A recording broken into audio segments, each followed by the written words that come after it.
Hey everybody, welcome back to the One's Ready podcast. We're happy to have you. I have a very special guest. I don't know, do you want me to call you Voodoo? Sure, that's perfect. All right, so we've got Voodoo with us, who appreciates you joining us. I'm going to talk to you rather than the camera because it makes it easier and a little bit more personable. So thanks for joining us. You have a pretty awesome story and that we're going to get to. And like I told you about before, Colonel Lahosky dimes you out about coming onto the podcast and about the awesome story because I wasn't tracking that you were involved with HKIA, like a major part of it. And one of the kind of cool things that Colonel Lahosky tells all the WUGs as they're graduating, or even through the course, is that you never know when your time is going to be called to lead and mission plan and orchestrate an entire event, which you did with the HKIA evacuation. So, and that was your time. So. First off, though, what made you want to join the Air Force? And then, did you always want to fly C-17s, or? I was born into the Air Force. Okay. Strange enough, my father was actually stationed here at Nellis for his first assignment. He was in the aggressor squadrons. He flew F-16, so my family lived here and loved it here. And then I was born at MacDill, and so I was born into the Air Force knowing that this was my family. He actually passed away when I was a small child, around 3 years old. He was in Denmark, and we were moving over there to do a NATO tour, and it just fluke house fire during that time. Wow. But that actually is a positive note in my life because I learned so much about what it means to be a part of the Air Force because his squadron mates became family for me. Mm-hmm. They are my uncles. They were there for high school, college graduation, UPT grad, weapons school graduation. They called in, like they were there throughout my entire life. And so even though I didn't have him in person in my life, his memory lived on. And so I always kind of knew I wanted to fly. My grandfather flew, my dad flew, but I knew I wanted to fly in the military, specifically in the Air Force, for that camaraderie, service before self, and just that family. Oh yeah. So I started out wanting fighters. I think every person probably does. I had F-16 photos on my wall as a small child in F-22, and I still love those jets immensely. But it was in pilot training I kind of found like what best fit me as a person. And I am very much a people person, and it worked having the crew mentality. And they sent me for an extra penalty lap during pilot training. They vaped me. So it was the best, worst gift you can ever not ask for. But it was awesome. I stayed in Oklahoma for an extra 3 years, and I got to teach. And during that time, it really kind of hit upon me like, hey, the C-17 is the aircraft that I wanted to do. It's for its mission set, for how the mentality is with the crew force, for the pilots that I met through it. It can do aeromedical evacuation. It can deliver bombs to places and forward deploy. It can do airdrop. So it was just a little bit of everything, and it fit me as a person. Mm-hmm. And so I was lucky enough to drop it once I was done being a FAPE and go up to McCord. And I spent the majority of my C-17 time up there, and I loved it. So you're a McCord baby then. Amen. Yeah. I love it.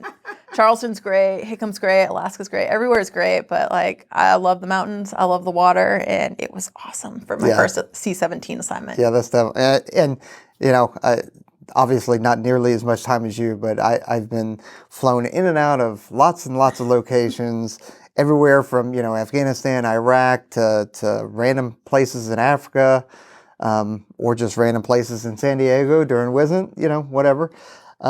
So there's a lot of that. Real quick though, because I don't want to skip it, because I wasn't tracking your childhood like that. And it's actually something that I don't think that we've mentioned really on the podcast, in terms of how whenever there is a death in the family or friends, how much of that community and that father or motherly role, whichever one they have, others kind of take that place. So his very first squadron commander, he was in the Black Falcons here. His very first squadron commander was LD Johnston. And LD is my uncle LD, as I call him. So I text him every time I'm in town. Hey, Uncle LD, I'm here. And he was like, I'll see you at the club. Yeah. He gave me my very first scotch. He taught me how to play crud. Like, that's a perfect example of a person who is not related by blood, but is someone who is my family and who I view as my family and has known me since before birth. Yeah. And that will remain that way for the rest of your life. I mean, it's, you know, in a profession of arms, in a profession that we deal with this kind of stuff a lot, whether it's, you know, in training, in combat, or just life, that's a big, it's not a burden, but it's a big role to have to play. And it's awesome because you can expect that anywhere you go, regardless of the community, whether it's, you know, aviation, special operations, whatever, like that's going to carry for a long time. That's awesome. So, no, thanks for sharing that. That's cool. I wasn't tracking, not that I would know that anyway, but so you graduated weapons school. In which class were you in? I was in 20 Alpha, so I was in the COVID class, as we like to. 20 Apocalypse is what my own class refers to it as. Everything went wrong during our time, especially because we were at McCord. So geographically separated, we started out Corps 1 with possible war with Iran, literally talking about, are we going to get pulled? Are we not? We don't know.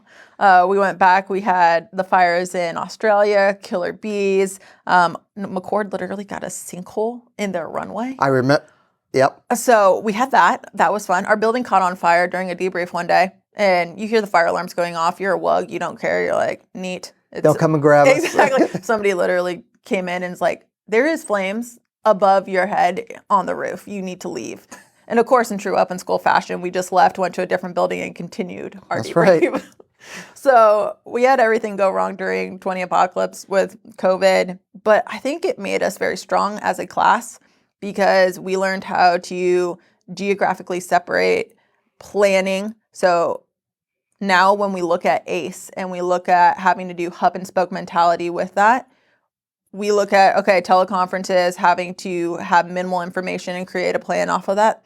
That's really what we were doing at that time because we would telecon in via VTC and get maybe a couple of words in for a couple of questions or have some RFIs answered. Mm-hmm. And then that was it. And so you went off of what you heard. And it was really good for geographically separated units to have to learn to do that. We would fly out for the vol and literally fly back home, not even debrief here, have to debrief online. So it made our class stronger in something that we didn't expect to have as a skill set. It would have been awesome to be here in Vegas during all the times, like with all the rest of the classes. But it was something that we learned and now is in our hip pocket as a strength. And I think that actually helped during the NEO and the retrograde because that was exactly a year after weapons school graduation for me. And so I've been a tier 1 at the wing for a year doing tactics and training. And then this all started to kick off. And I was actually at a Intel and Tactics conference at Scott doing Intel work with one of our wing patches there for Intel. And we started seeing kind of some plans pop up. And I started looking at all of the different plans, and it was my friends, like all of my patch friends who had just graduated literally in the last class or the class before that. And I'm seeing Shade Radakovich and Drift Berry on there. And I was like, what is going on? And they're like, all right, we're looking at reopening airfields in Afghanistan. We're looking at all of that. And so I went back and I remember talking to my wing commander about it. I was like, hey, sir, have you heard any of this stuff? And he was like, no. And so that's where really as a patch, you start kind of realizing the gravity of just the network and the information you get, and then how you owe it to your leadership to keep them informed on what you know and to be able to counsel when they ask, at least to keep yourself smart. So we started talking back and forth on it, and it was my leadership that gave me the heads up of, hey, the thing we talked about is gonna start going just a little bit different. And I was at a wedding in California. Of course. Where I was just down there for the weekend. Everybody knew, like, hey, I'm going down here. I'll be back on Sunday night. And I got the text on Saturday morning, like, hey, stuff's happening. And so I called my DO of the flying squadron immediately. And I was like, what do you need? Like, how can I help? What do you need? put me on a jet, and he's like, okay, we have crews going out today. They took a whole bunch of crews, shoved them on a jet, and sent them out. But he's like, I'm going to put you on an alert line, a Bravo line, that's probably either going to launch Sunday night or Monday. I was like, all right, let me know. I'm in California. I'll fly back. These are my flights that I can jump on. Let me know. And he's like, okay, I'll give you more fidelity. And I was like, I would like to go to my friend's wedding, but if it's not possible, they're in the military, they get it too. Yeah, like, they you know how it understand. is. I ended up going to the wedding. Funny enough, the guy sitting next to me was literally also in a Bravo line flying out from Travis. And so we're talking about it. We're like, okay, I'll see you out there. I flew home on Sunday. When I landed, literally almost to the minute, I hit crew rest. It was insane. Like, it was that tight. Went into crew rest. But the thing was, like, one of the biggest takeaways I had from this is you need to be prepared at all times. Like, there was things like people needed their ISO preps, but more so gear. So there's a few like min requirements in my mind, what we needed as aircrew. We needed NVGs, so night vision goggles. We needed to be able to have guns because we knew that we would be doing a Neo type scenario and for PAX loading. And then I knew that I needed some sort of access to briefs, tactical material. So we have, at that point, it was a CF-19, so it was a classified computer. I was like, that is my min force. Like, I will step out the door with that as my min force, which you would think would be pretty easy normally, but not when you have just sent like 20-something crews out the door and everything had been pillaged. So I remember coordinating before, like when I'm getting on my flight to fly back, telling the load masters, hey, I need you to grab this. I need you to grab that. I need you to find the gun. So they pulled everything, thankfully, a day prior, because if we would have alerted and gone out, like there would have been nothing left. So they had that. We alerted Monday morning. I remember walking into the weapons school, which is actually at McCord for the C-17s, because the one piece of min force for me that I was missing was a classified computer. And so I walked over there and I asked, I was like, may I borrow a classified computer for this mission? And they looked at me and they're like, all right, what do you need downloaded? And they were awesome about it. Yeah. They downloaded all the stuff that I needed. They sent me out the door, and it right there. Like, it was family saying, all right, we got you. Anything you need, like, go out and conquer. I felt kind of bad too, because they're all like, do you need extra pilots? Can we go? Yeah, of course. Like, we want to go. And I was like, I would love you to come, but you also got students. Yeah. So it was really cool to have their support, and they kind of acted as Overwatch throughout the entirety of the operation, which was really cool. So I went out there, flew out with my crew. We had 4 ships going one after another. So we were the 4 first Bravo takeoffs out of McCord. We were supposed to go crew rest at Charleston. That didn't happen. We landed at Charleston. I was met by Drift, the planners, and one of my really close friends too. And he walked up and he's like, you're not crew resting, you're turning, you're going straight on to Germany, and we're loading up the 82nd. And I was like, all right, real time. And then he kind of gave me a gut check. He's like, hey, this is what's been happening there. And it was right after the airfield had gotten overran, all of the things happening with that. And he's like, I need you to be mentally prepared for this. And it was one patch talking to another, but also one friend talking to another. And I was like, I got you, dude. Like, and then you go on, you're like, all right, how do I prepare my crew for this? Mm-hmm. How do I prepare the crews after me? Because I'm the first in this chalk, and there's 4 other chalks behind. So we uploaded everything, got food, got all the things that you need, because all the crews are expecting a crew rest there. None of them were prepared for an ocean crossing. No. Got everybody set and went on our way. We landed in Spain Gollum and went to crew rest. The next day we expected to go to Al-Udeid. Things changed again. So I remember my tactician, I had the brief. I had received it on the electronic copy when I left the whips. And then I had an updated one in Charleston. And so they updated my computer there. So I'd given my entire crew that brief. And then when I landed in Germany, the tactics officer there hadn't even given the brief yet. So I kind of walked him through the brief, and we worked through it together so he would be prepared to give the rest of the crews the briefs, because they were going to start staging through there. So that was pretty surreal. We took off and we headed pretty much for Al-Udeid, but knowing that we were going to go to Afghanistan that day. And that was incredibly long days. Our days were normally 24 hours as a C-17 crew, but they were waived up to 26 during that time. So we started, I think the first 4 to 5 days that we were going, which was only like 2 nights sleep, was 24 hours nonstop. So we went into Afghanistan. Our first load into Afghanistan, we dropped off the 82nd. We double blocked. And this is where really the mental fortitude of what you're doing and what you expect come into play. Because we expected to floor load. Like, we were ready. We knew that we were going to get packs. And they call up and they're like, hey, we have cargo for you. Think about that. Like, you're ready for this mission. You know what you're expecting. And then the whole purpose of why you're there, like, doesn't happen. Yeah. And they're like, we have cargo. And you're like, no, we're here for the packs. Like, we're ready. We're configured for floor loading. Like, we're not picking up cargo. They're like, we have no packs for you. We have cargo. And you sit there and you're kind of like pushing back a little bit over the radio with the ground crew, just because you're like trying to understand their point and they're trying to convey your point to them. And looking into the situation, what it was is the packs could not get manifested and vetted fast enough, because this was Monday. So the airfield got overrun Saturday, Sunday timeframe. The jets have just started landing there, doing these rotations, and everybody is crowding the airfield. They literally could not process them fast enough to get them ready to load onto the jets, because that's how early on in the operation it was. And they were just starting to get processes down and trying to get, like, organized chaos, as we put it. Organized chaos down. And so that was the first part of it.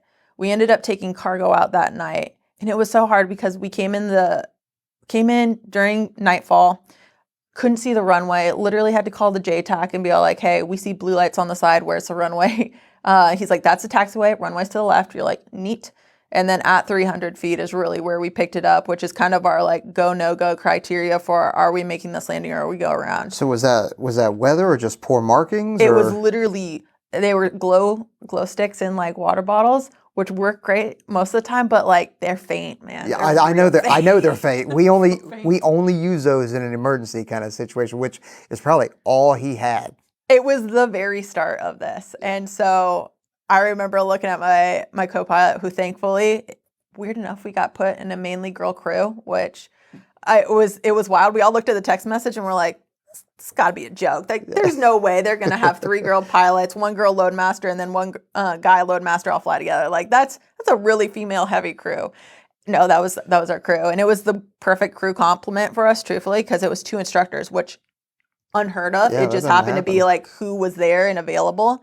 And so it was Meg and I. I was the aircraft commander. She was another instructor. And then we had a brand new co-pilot with us who had just finished her first deployment. So she had just been out there. It was literally a dream team at that point. And we're like, we'll take it. Yeah. No takebacks.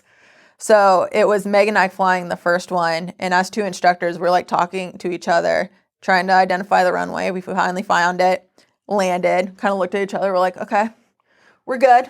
It's fine.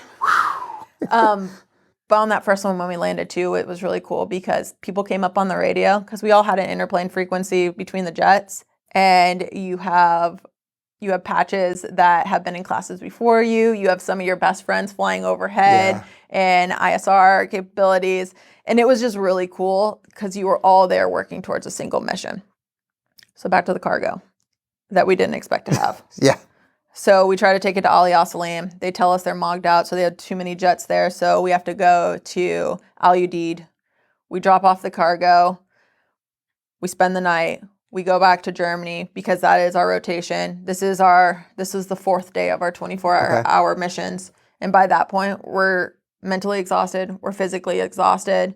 And just our morale is low. Because we went out there to do a job and we didn't get to do it.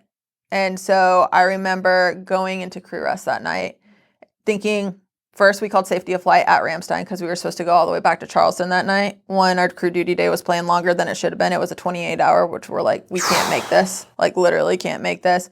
Our loadmaster actually called it for us. He looked at all of us and he's like, I don't think we all realize how exhausted we are right now, but I see it in you guys and I see it in myself, and I don't think we should fly. And so we talked about it as a crew, and that's where we made the choice, like, hey, we shouldn't push it. There's no reason to. There's nothing on the other end. We're literally taking a jet back. Like, let's call it crew rest. We'll start again tomorrow, or we'll be put into the system and see where it takes us. We're like, okay, let's do it. So we did all that. We called it. And I remember calling one of my best friends, Shade, and I called her that night, and she's planning at Charleston at this point. So she's in the planning cell. She's not flying. And I'm out flying the system, and I talked to her and I was like, hey, like patch to patch, I'm really broken right now. Like, this is hard for me. We went out to do a thing and we couldn't do the thing. Like, we kind of feel like we let down the mission. I'm not really processing all these emotions because I'm exhausted. And she's like, dude, I feel the same way. She's like, all my friends are out in the system hacking the mission, and I'm sitting here planning, and I don't feel like I'm doing the most that I can either. And so we kind of just talked to each other. She's like, she gave me great advice. It was, do one thing that can help somebody else out, brighten their day, make life easier, whatever it may be. Might be for your crew, might be for the ground people, maintenance, whatever it may be. Just like try to keep the morale up. And it was what you needed to hear at that time. And I think our conversation, like, it helped her, it helped me. And so the next day when we alerted, we started actually we did a PAX run from Al-Udeid back to Ramstein, which, okay, that's fine. And then the day after that was what I like to call our longest mission, which is really like, when I think of OAR, I think of that mission. We did 4 runs into Afghanistan, but our second run was really the one that like meant something. And we alerted from Ramstein. Our jet was in Spangala. So that's an 1.5-hour bus ride. Why'd you guys get separated? Because our jet went into the system. As soon as we called safety of flight, they just started turning the jet. So we lost our jet. They put another crew there. It goes a new crew. Okay. It starts rolling. So when they alerted us the next day, the next available tail was up in Spangala. Okay. And I was like, okay, that's cool. We need to make sure the jet's running, because I looked at the crew duty day and I was like, unless that jet's running, we're not going to make it. So remember how I said I had to have all the things, the computer, the NVGs, the gun? Well, some crews went out there without those things. They couldn't fly. So what they did is they helped out by prepping our jet, which was a godsend for us, but also a reason I was very thankful to have all of our equipment, because it allowed us to accomplish the mission and keep going. So when I talk about this and when I teach some of the lessons learned, MinForce is a requirement. There's MinForce for yourself and MinForce for the mission. And to have that, it's extremely important. And it might not be the obvious MinForce out there. So we took off. We went to Spangala, started out, went to Al-Udeid. During that time, they expected ground time for refueling to be 1.5 hours, because that was what the frag time was. That was the historical ground time for getting fuel at Al-Udeid. Al-Udeid's used to having 5 C-17s on the ramp, maybe 6. They must have had a ton. 44. And they were all over the ramp. They were on the taxiways. They were in places that, like, if you could fit a C-17, they put one there. And if you think about it from a ground scheme of maneuver, from a maintenance standpoint, from a logistical standpoint, like, everybody was working their tails off, like, just trying to keep these jets rolling. Common goal. Exactly. And that's what it was. It was everybody coming together for that, against all odds, against all maintenance, shortages of supplies, anything of that. Like, it was people coming together, just making the mission happen. So it was 5 hours refueling there. Oh, by the way, the other instructor, Meg, got food poisoning en route.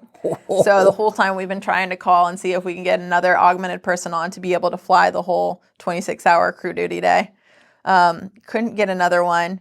Decided that, hey, she's like, we're going to press because we got a mission to do. Hell yeah, so that's we're awesome. Like, do it. That sounds terrible too. At the same time, that's awesome, but it sounds awful. Terrible.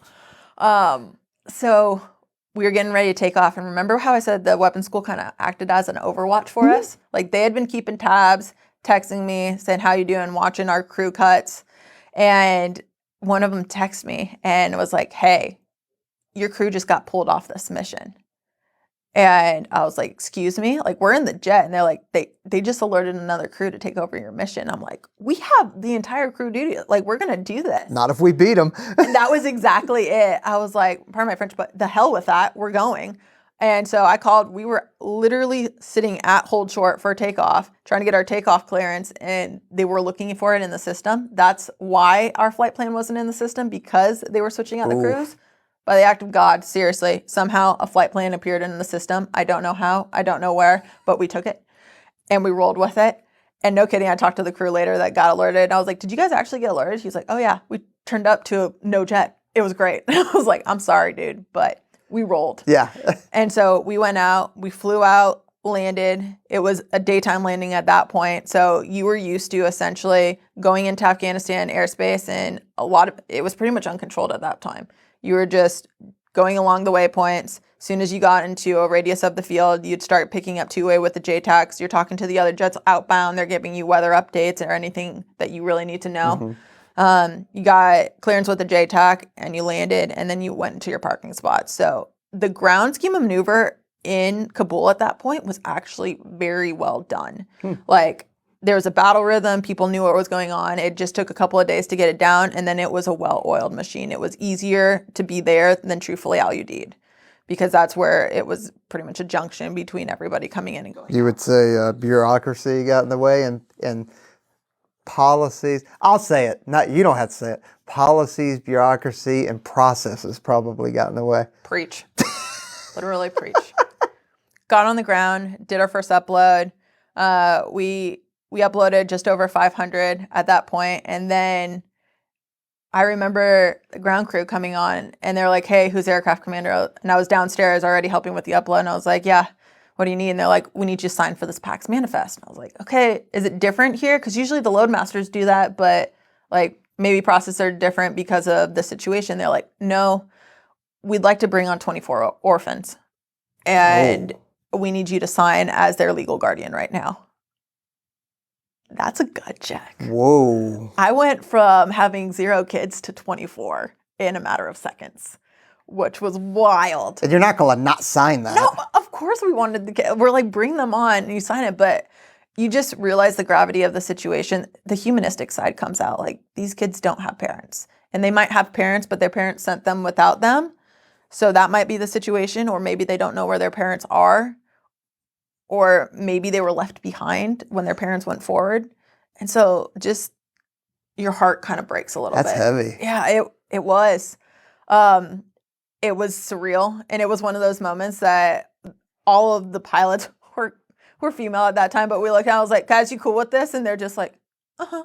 Yeah. Like, all guy, girl, like, because we had a med team on there. Our med team was fantastic. The Ravens were fantastic, and like grown men just melting because they see these children. So we brought the children back, and in all of our mind, we knew that still we haven't hit the hardest part of our day. Like, we had taken off from Germany, faced food poisoning, but we knew going back into Al-Udeid and the ground time was going to be the most difficult time during this. And so we take off, we go back, and we're kind of the lead of a push of a whole bunch of C-17. So I'm like, "Hey, we might be able to land. This is awesome." And we're right about our 24-hour crew duty day when we were getting into Al-Udeid's airspace. So I was like, this is going to work really nicely for us. Like, we're exhausted. It's mostly been me and the co-pilot, me and Caitlin flying the whole time. But we're going to land. Hopefully the offload's not going to be too long, and it's been a day. We get into Al-Udeid airspace. They tell us to hold over the field. We're like, okay. Not even landed. Nope. You're just going to be in a pattern. Yep. We kind of expected this because ground times were so long. It keeps the jet cooler being at altitude. Made sense. And so we're like, okay, cool. And then they call up to us, and they're like, "Your AR slot time is." And I was like, whoa. We don't need fuel. We're pretty good on the fuel. I mean, we only have 2 hours left in this day. I don't think you understand. You're going to be up there for a while. And they're like, "Your AR slot time is." And I was like, all right, I'm going to refuse the AR slot time. Who do I need to talk to? And they're like, "The air boss." And so I got on the phone with the air boss, and I was like, "Hey, sir, this is the situation. We're at our 24. 26 is our crew duty. We definitely have the gas to spare for that. Are you going to send us to a different place?" And he's like, "No, we're going to have you land at Al-Udeid." And I was like, all right, here's the thing. Like, I'm not going to stay up past the 26, mainly for the fact of, could we? Yes, physically, but it was just 2 of us as crew members almost the entire day. If Meg would have been fresh, I think we could have done it and extended longer if we needed to. But it was the fact of, was it a safe scenario to get fuel with 500 people in the back when I didn't necessarily need it, when I could still stay up to hit my crew duty day and then land and still keep my engines running? And so it was one of those just like, let's look at a logical like checks and balance here. I don't need this. There is no reason to risk extra risk in this scenario. Is this smart? No. And so I talked him over and I was like, hey, I don't need it. This is why I'm not going to do it. And he's like, cool, sounds good. And I was like, I will be putting this jet down at the 26-hour point. You can keep me on taxiway. You can keep my engines running. I don't care, but I will not be flying past the 26-hour point, mainly for just the crew complement. Yeah. We need to land at that point. He's like, you got it. So thankfully that went really well. We landed at the 26-hour point, sat on a taxiway, finally blocked in. That's still not the longest part of our day. We then tried to keep our engines running. The bathrooms were overflowing at this point because you got 500 people on board and it's just nasty. It is not made for that. The smell was something that I will never forget in my life. The people were awesome. Like, they were thankful, they were awesome, but they were tired, they were scared. They were in a situation that they were unfamiliar with, and we finally have gotten them to a new place, and they were asking, like, where are we? And only a few of them spoke English. We had a doctor, an Afghan doctor on there, and he was wonderful because he helped us translate. And so we'd literally give him the loadmaster's mic, and he could talk to everybody and have them sit down or do what we needed them to do at that time. But we got them there, and I remember calling up the ground ops, and I was like, hey, I need the lav, like, fixed now. And they're like, okay, you're going to have to shut down engines 3 and 4. And I was like, that's how I'm keeping my packs cool. It is 115 outside. My cargo compartment's 98 degrees right now. Cook like, these people. I need to keep these engines on. And they're like, we can't redo the lab. And I was like, okay. So talked about it as a crew, and I was like, I'm going to keep 1 and 2 on. We're going to cross flow all the fuel over to 1 and 2. And this was going with all of the jets. There are jets that had been on the ramp for 7 hours at that point, running, waiting for security forces and the PAX vans to pick everyone up because you couldn't just let them off. Yeah. So you had to kind of pick them up and then bus them to a new location. So we had been listening to that, and everybody's talking about, hey, how much fuel do engines need to keep running before they flame out? And is it catastrophic damage if they do flame out? And you're sitting here. I don't know. Exactly. Better, it's one of those things that you're just like, all right, how much can I push the envelope at this point? And so I phoned a friend. And this is kind of a story of the patch network and where they can help. I phoned a friend who, brilliant person, was going through requal at Altus in the C-17 community, a patch. And I phoned Stewie. And I was like, Stewie, dude, I need someone who, one, has a fresh brain because I've been up right now for pushing 30 hours. And can talk me through the electrical schematics of keeping this jet and its engines running with the left-hand side going whilst turning off all of the avionics except my UHF radio. Like, I need you to talk me through what circuit breakers to pop and what switches to flip, because it's something that we haven't done You're before. literally back there pulling breakers. Like, literally trying to figure out how we can bring this jet, because if we keep her running without all the airflow on it and we don't put the airflow towards the passengers, we could fry all of our electronics. So it's like, how do we save the jet and minimize risk on the jet while still balancing the risk to the passengers at the same point and keeping them healthy and alive? Because you keep hearing people on the ground frequency call for paramedics because of heat stroke. Multiple heat strokes on multiple jets. And so you're sitting here and Stewie's helping me out. Literally a godsend. And he's sitting there and he's like, okay, I'm not sure about this, but this is what I'm seeing. He has a sim-IP instructor literally next to him too, and they're talking through it. And then what I'm doing is then I'm going out on the radio and talking all of the other jets on the ground through how can you shut down the majority of your electrical system while still keeping the jet running and still keeping the radio on. And so we're doing that. We're making sure all that's getting pushed and also trying to talk them through, okay, you need to cross-feed the engines. You can have 2 engines running. You don't have to have all 4, because everybody's exhausted at this point. Yeah, you can't think. They just need some guidance. And so it's crews helping crews at that point. We got the orphans off first around hour 3. I have a picture of me literally standing by a vent holding a small child up to it, just trying to get the airflow onto them. We had one woman that got heat stroke and that we had to call an ambulance to get her off. Passengers then kind of become a little bit unruly. They become frustrated. I remember one gentleman walking up to one of my loadmasters saying, like, you're keeping us here like prisoners. We should have taken our chance with the Taliban. That broke one of my loadmasters. Like, that emotionally just so difficult for her. But altogether, like, it was taking it literally minute by minute, hour by hour to work through it. There were the majority of people wonderful. Finally, we did get them off.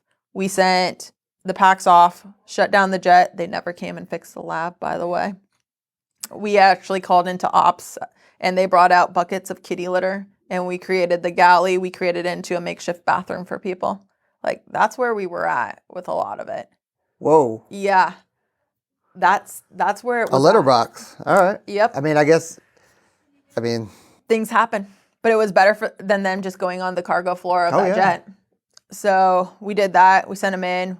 We put our crew, we had to in-process and out-process every time through LUD. And if you've ever gone through LUD customs, it's awful. Because we weren't stationed there as a deployed crew, and we hadn't been brought into that side of the house because it was the difference between en route and then, so even though C-17s don't get chopped, bureaucracy as we call it again. So we had to take all our bags. I checked my crew into billeting, sent them to bed, got right in, back to tactics, where Kirby Wadan, who was the mission planning cell chief out there, I sat down with Metal and I was like, okay, catch me up on all the things happening, and just gave her a second set of eyes on some stuff and learned like what the current threat was, what the picture was between air movements and how we were flowing people in and out, and then what she was working on for the final night and how she was essentially planning that while all of this other chaos was going on. Which was really cool to watch her just do her thing and crush it. Like, she was amazing. She was the class in front of me. So it was literally watching all that. I think that day was a 36-hour day for myself. It was 32 altogether with us being in the jet, but I was awake for 36. It was our longest day there. We did 2 more pack shuttle after that, including bringing out some of the people on the last day. We didn't have the final chocks, but we were out that morning with, we like to call them snake eaters. They're people that you don't ask them what they do. They just do what they do very well. I've heard of them before. Something like that. They were amazing. Just hearing a couple of their stories and the things that they did. That was very humbling to be able to airlift them out, and they had been there through the thick of it, as you know. And so it was very humbling to have that be part of our last crew. It was an amazing experience, but the things that I really took away, so you look at it and you're like, okay, how is that different being a patch versus a normal crew member? And how do patches fit in this scenario of Afghanistan? There's Shade, who literally got called at Charleston to go to Pope to start planning something that may or may not happen, along with a couple other patches. So they were doing the planning portion of it. There's people like Scar Cherry, Justin Cherry, who led and was literally the last C-17 on the ground, or he was one of the last C-17s on the ground that day that they did the retrograde as a Sol 2 pilot. There is Metal Wadan, who also was part of that, but then helped plan all of that mission and had the honor of doing that. And then Shade came back out, and she was the last air spare. So she didn't land in Kabul, but she was the last jet, no kidding, in Afghanistan airspace as the number 5 in that chalk coming out, which was wild. And she had just graduated the weapons school like 2 months prior, her and Scar. So Scar's leading like the Sol 2 side of the mission, going out there, and then Shade just had graduated, and she's both doing the planning and now as an air spare out there. Kirby was a year and a half, graduated from the weapons school, going out and doing the planning. And then sometimes you might find yourself where I am, of no kidding, okay, how do you become just part of the crew force but leading from within? So you don't necessarily have a planning role in this part, but you have to help and augment. So I was in there every day after I put my crew to bed, talking with the commander, talking with the NPC, helping where I could in that, while also going out and flying the mission, then bringing back the details to the NPC saying, this is working, this is not, we need to change these things. And then leading from the ground and being like, how can you just help a crew that's sitting next to you keep their engine running and keep the cargo compartment cool enough that you can keep people alive? Like, that is where you don't have to necessarily be in a given role as a weapons officer to be able to do what we have learned in this school of being a weapons officer. It's build, teach, and lead. And so how are we building our crew force? How are we teaching from within the ranks? And then how are we leading from either a designated position or just as a peer-to-peer leader, keeping everyone safe, keeping the mission going, leaning forward, making sure everybody has the equipment they need and the knowledge they need to be able to successfully operate in this. And I think that was really the biggest takeaway. It was the most grueling 3 weeks of my life. It was amazing the amount of support and the outreach that we received from like our brothers and sisters in the community from outside. I had black borders here texting me, especially after like there was rumor of one of the crews getting Q3'd for one of the first, like the passenger lifts and everything, where a lot of stuff happened. And they're like, man, if they Q3 them, like we're going to have a walkout here at the weapons school. And I was like, I love you guys. You are awesome. Thankfully, they're not going to get Q3. Yeah. It's just room it. But just having that amount of support and love, and then people that literally aren't even in the Air Force just saying, thank you for doing what you're doing, keep going. Like that is what fueled us as crew members, as just airmen hacking the mish, and what kept us going. And then I think each other, looking at each other, giving each other a hug, like looking each other in the eye saying, how you doing? Yeah. Like, are you good? There's still a lot of fallout from that. We talk about it a lot as a crew force. And there's a lot of angst. There's a lot of emotion that isn't quite resolved there, and I don't think it will be for a while. No, there's a lot of, and you could look at it, and again, by no means are we trying to go political, but you guys were, just thrown into a scenario that you never should have been thrown into, arguably. Like trying to stay, but you never should have been thrown in that kind of scenario. And a lot of people think that these kind of operations, they just happen. There was so much logistics, coordination, mission planning, accepting risk that goes into all of these. And that's just naming a few that I can just name off the top of my head. And you as a mission commander or a dude or dudette on the ground that is running that team or whatever, or even if it's not somebody who is in a true leadership role or an MPC, mission planning chief or something like that, it's just somebody who's, you know what, I see something that is wrong or I see something that needs to be done, and we're going to do it. You just rise to the occasion. And you've heard this, I'm sure you even say, we just athlete our way through it. And yes, and that's what happened. And that's what we do. So you had all the crews, all the mobility Air Force crews, all the ground folks, all the people support, the combat Air Force support in the air, the Army aviation, the 64s Apaches that were supporting in the air. All those folks, the Ravens that you mentioned, they just athleted their way through it. Some did, some struggled, some didn't. There was ebbs and flows in that struggle and that performance because of being tired. Situations changed on a dime, and you just athleted your way through it. Everybody was doing the best they could with what they had. And that's kind of how we looked at it. It felt sometimes that the decisions that affected us the most weren't being made at the level that they needed to, as in closer to the fight, because I think they would have had a little bit more essay on what needed to change or what needed to stay the same.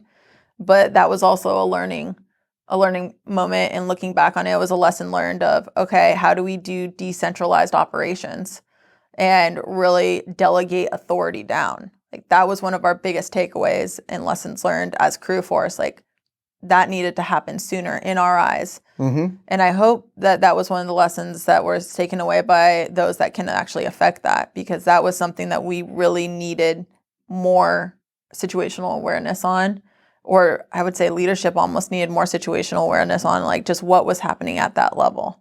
Yeah, there's a certain type of or certain level of trust that involved in that. But then, we've talked about before. You have your mission type orders, and I'm walking out the door with commander's intent. I know what the intent is. I know what the mission is. I know what needs to get done. Now get out. Unless you're helping me, you got to get out of the way, because I'm going with that, and I'll get updates, whether it's I'm trying not to use acronyms, but SIPR, secret emails, secret messages, whether it's just on my phone, and which is fine. I can update on that. Yeah. We'll go. Give me updates. and then I'm going to continue on. But in your case, until those folks are evacuated, until every American or coalition is evacuated, like the mission's not over. Still had a mission. Yeah. Exactly. And you got to keep going after it. Yep. And that's what, and for the folks that are listening, like, that's why the whole cargo thing stung. It's like, okay, well, yeah, that's your part of the job. You should be doing it. It's like, I'm there to get people out. Hell with the cargo. Like, unless it's something sensitive that, like, okay, we can't just leave this there. Okay, fine. But I am there to get people out, humans. And for that to be your first one, that is, I could see how that would be very frustrating, to say the least. Because at that point, we didn't know. Like, we didn't know the reasoning. We didn't know the justification behind it. We thought either incompetence, being as air crew, we're like, they don't know any better. Incompetent, so you're going to do that. Or just defeat also was something when you finally, like, literally could not get it past them. They're like, this is what you're taking. And they were all GSA stamped, so you're like, this better be something really important. Like, did you ever know what it was? Still don't know what it was? Still don't know how important it was. It might be better that you don't know. Probably sat in a cargo yard for a long time after that. But it was after I started talking to the people that were on the ground and started really looking into it myself to find out, like, and how the scheme of maneuver was the first couple of days, to figure out really what was the root cause of that. But at that point, sometimes you just got to trust that it's the thing that you need to do. And it's another reason why you have to keep your head in the game at all times. Like, that portion could break you, but if that broke us, like, we would have never got the other 3 PAX runs. And then we would have never even been able to do that 4th PAX run between Germany and Al Udeid. We were on the ground when the breech baby was born right in front of us. Our jet was pointed at their jet. Really? On the ground at Ramstein when that baby was born. It was wild hearing that radio chatter. Wild. I bet that was. So it was like those moments that, like, you kind of, it's just surreal. It's surreal going through it. It's surreal having those memories. We took off from Ramstein to go to Afghanistan, and no kidding, my weapons school classmate was in a jet ahead of us, and we're sitting there pretty much flying about 1,000 feet, like, elevation. He was stacked above us, almost less than a mile in trail. And we're like, we should just declare Marsa, which is pretty much just creating a formation out of ourselves at this point, because we're right here next to each other. And we're sitting there talking on the radio. And it was surreal, because this is the things that you train for, especially as a C-17 pilot. Like, this is a core set of humanitarian relief that you want to be put in the fight for. So to be able to give, it's like Coach put me in, and to be able to be on the field during that time, it was an honor. But there was a lot that we need to take back from it, and we need to learn from it, and then we need to process. And that is why, like, the mental fortitude of it, having your min-essential list and knowing what you do, and then just leading from within or leading from your position and helping out each other. Those were some of the core things that when I talk about it with either the weapons school classmates or the WUGs going through during this time, so the students, like, we talk about, all right, what does it mean to be a patch? How do you do that? What does it mean to be a C-17 pilot when I talk to them about that? And it's cool now because a lot of those students actually participated as co-pilots in it or as young aircraft commanders. So it was really cool actually hearing some of my college classmates was up, like, flying caps overhead or refueling other guys, just doing those type of things, or even planning the air movement for the CAF side. That was cool to hear. So it was just a wild situation overall of, you never know how you're going to fit into a puzzle or what piece you're going to be in, like, in a given scenario of time, but you always kind of have to be ready for when that fight comes. Oh, for sure. So, well, then I've got to ask you then, do you think that you were, before that, did you think that you were mentally prepared or had the mental fortitude? And if you did, like, how are some of those ways that you built that strength up? I felt at the time that I was prepared, but you don't know what you don't know in that sense. So I was prepared for what I thought it was going to be. And that is something that a lot of individuals didn't even know what they thought it was going to be.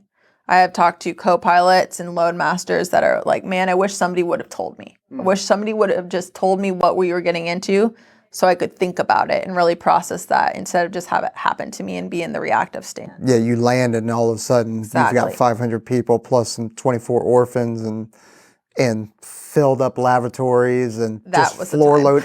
floor loading 500 people. Like knowing the back of the 17, that is no room to walk. No. And so when you hear about like 800 plus getting in there, I still don't know how they crammed everyone into that. No choice.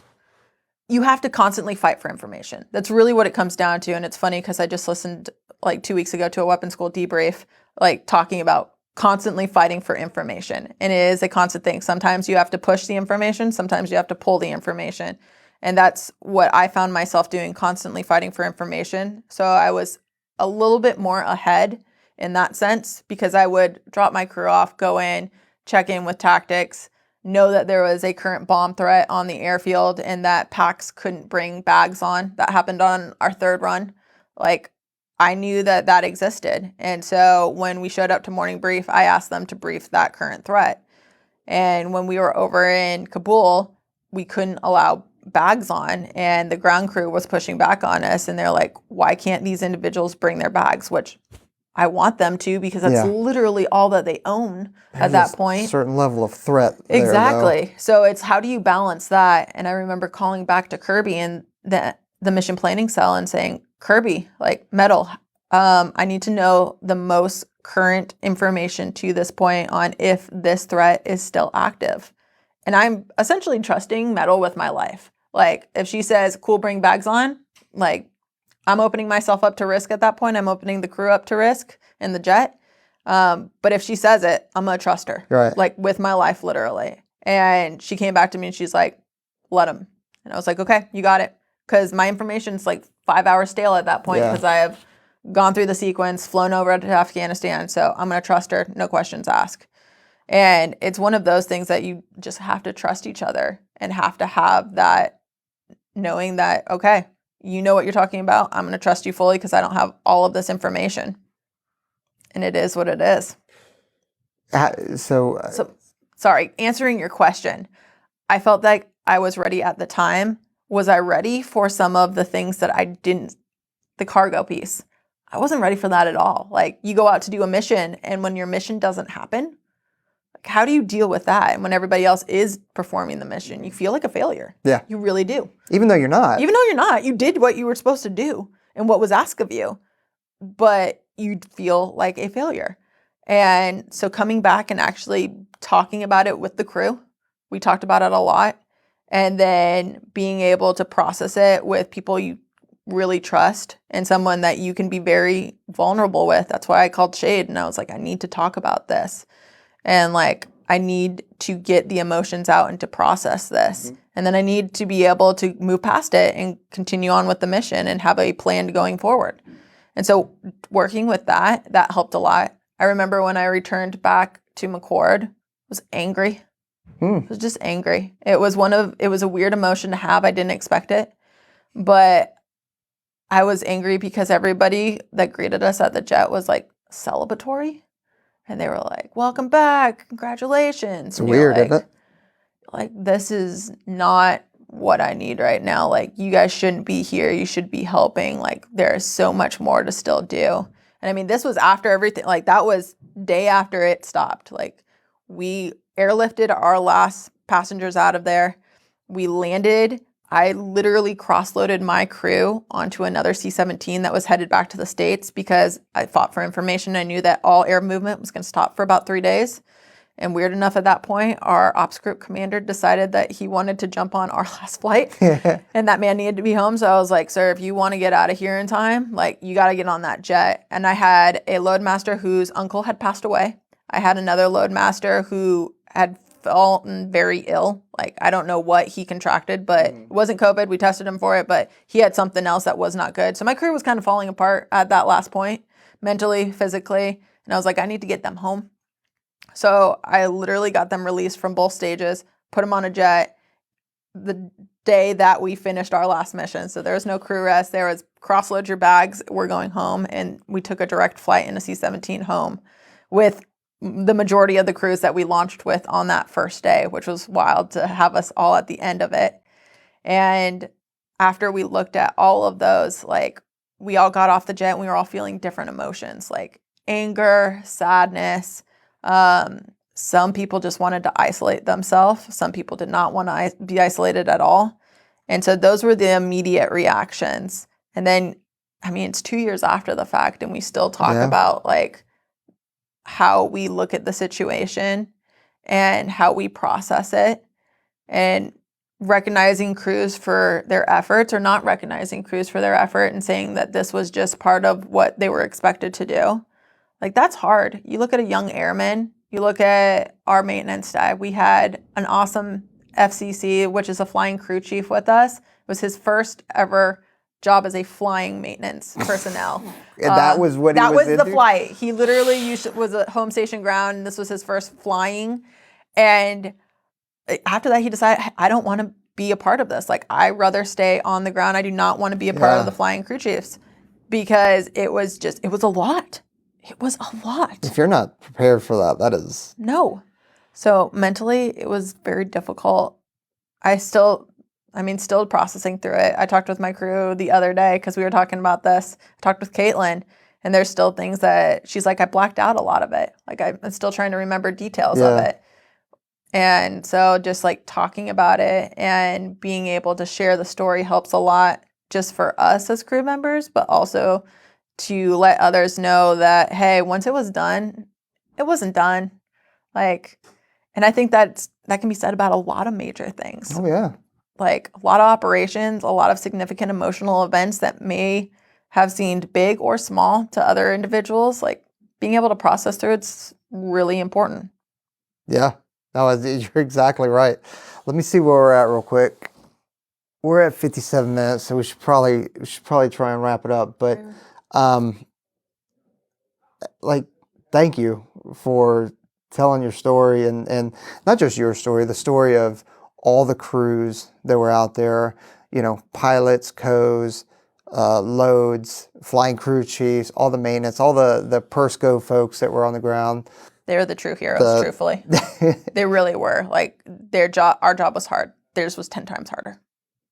Yeah, I mean, you know, we did the one episode with the two PJs that were on the ground, you know, and you talk about the combat controllers that were out there doing the airfield and stuff like that. Like, I mean, you know, we've talked to them.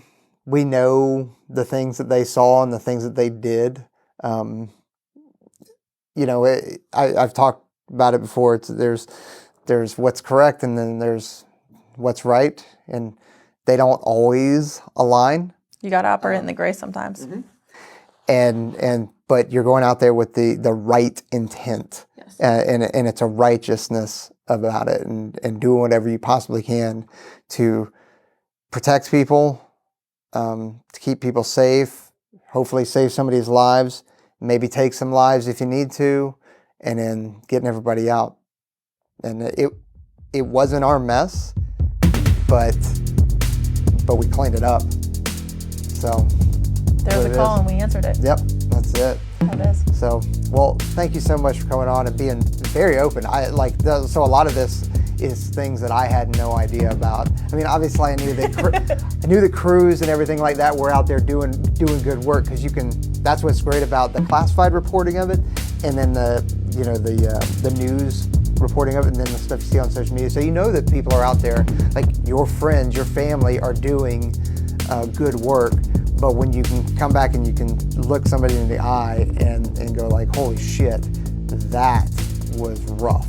You know, it's awesome. So, and it's not easy to talk about. So I definitely appreciate it. And thanks for coming on. Thanks for the opportunity. I appreciate it. Yeah, you're welcome anytime. Thank you. All right, we're out here. Thank you. Bye.